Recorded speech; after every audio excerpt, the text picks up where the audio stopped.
देश भर की सेंट्रल यूनिवर्सिटीज़ में अंडर ग्रेजुएट और पोस्ट ग्रेजुएट कोर्सों में दाखिले के लिए यूजीसी ने नया रूल बनाया है। अब अगर किसी स्टूडेंट को 12वीं पास करने के बाद किसी अंडर ग्रेजुएट कोर्स में अगर दाखिला लेना हो तो उसे एक कॉमन एंट्रेंस टेस्ट में शरीक होना होगा। इस टेस्ट में हासिल हुए नंबरों के आधार पर ही उसे यूनिवर्सिटी में दाखिला मिल सकेगा। अगरचे उस स्टूडेंट का 12वीं में कितना ही ज़्यादा नंबर हो ये मायने नहीं रखता है। उसके एडमिशन का आधार या उसकी बुनियाद उस कॉमन टेस्ट में हासिल किए नंबर ही बनेंगे।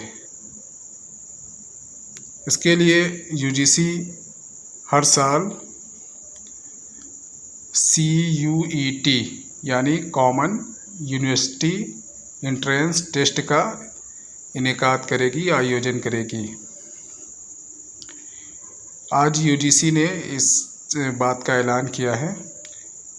सेशन 2022-23 के लिए जुलाई के पहले हफ्ते में CUET का आयोजन किया जाएगा और इसके लिए राष्ट्रीय परीक्षा एजेंसी अंडर ग्रेजुएट और पोस्ट ग्रेजुएट कोर्सों के लिए इस एग्ज़ाम को कंडक्ट करेगी।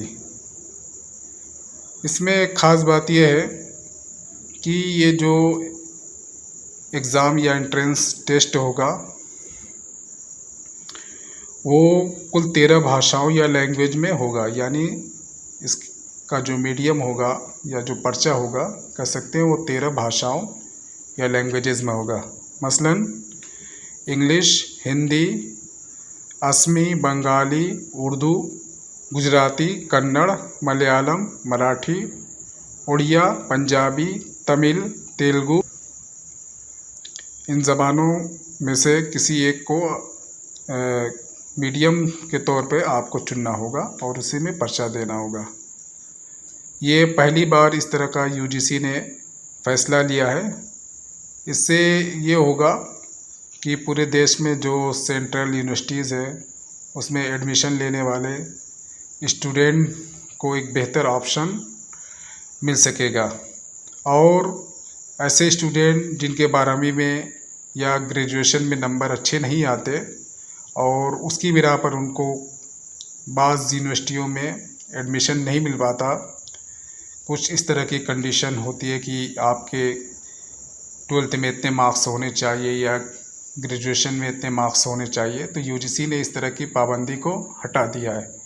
अब आपके पास 12th में कितने ही मार्क्स हों, 99% हो या 45% हो या 33% हो, ये मायने नहीं रखते हैं। बस आपको पासिंग मार्क्स आपके पास होने चाहिए और अगर आप ये common university entrance test qualify कर लेते हैं तो आप किसी भी सेंट्रल यूनिवर्सिटी में एडमिशन ले सकते हैं।